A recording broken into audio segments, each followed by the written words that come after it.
ভুটান ভ্রমণে এসেছি গ্রুপ নিয়ে। দুদিন পারো ঘোরালাম।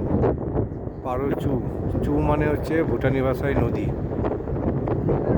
আজকে আমরা পারো ভ্রমণ শেষ করে থিম্পুর পথে রওনা হয়েছিলাম। রাস্তার ধারে পারো চু নদী তীর তীর করে বয়ে যাচ্ছে, কাচের মতো জল। এখানে পর্যটকদের সঙ্গে নিয়েছি ছবি তোলার জন্য। একটু পারো চু ছবি তুলছে, খুব সুন্দর পরিবেশ। এই সময় এই ভুটানের এই গাছগুলোর নাম হচ্ছে মিসোয়াক গাছ। এই গাছগুলোর পাতা সবুজ থেকে হলুদ হয়ে গেছে, রাস্তার ধারে ধারে মাঝে মাঝেই চোখে পড়ছে, তার জন্য খুবই ভালো লাগছে।